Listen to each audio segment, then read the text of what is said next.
By all accounts, the University of Northern New Jersey looked like a real school, had a website, a Facebook page, and even a storefront location. But it turns out none of it was real. It was created by the feds to arrest those accused of visa fraud. 21 people were arrested as a result of the sting operation. Justice reporter Paula Reed is here with us to explain how it all went down. Paula, so explain how this sting worked. How were these 21 people arrested?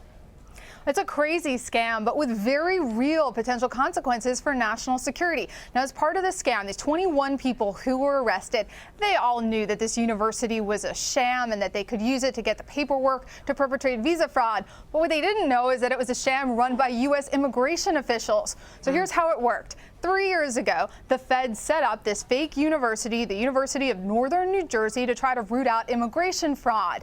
And eventually, these what they call brokers kind of caught wind that this university existed, and it could help them perpetrate two kinds of visa fraud. The first one is student visa fraud.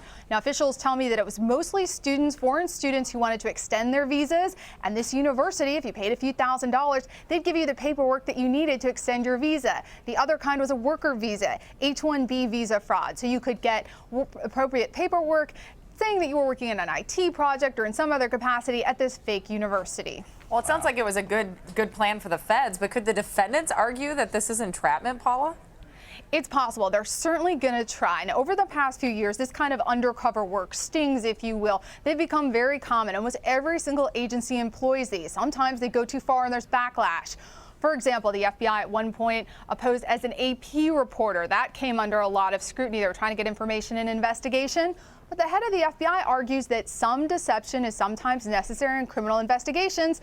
And Jamie, the law supports them on that. Now, I've read through a lot of the documents. It appears that in most cases, the defendants reached out to the school, but a really good defense attorney is going to try to dig around and find evidence that it was the other way around, that it was the feds or the school reaching out to them and try to argue, but for this fake university, they never would have committed these crimes. Wow. So what's next in this investigation? What kind of punishment could some of these defendants face? It's a very significant punishment of between 5 and 10 years in prison, up to a $250,000 fine. And today at the press conference, the U.S. attorney said he has not ruled out punishing any of the employers that were potentially involved in this, because some of these people went on, often the students who are extending their student visas, they were actually here to work and to make money. So there are a lot of questions for those employers and also the students.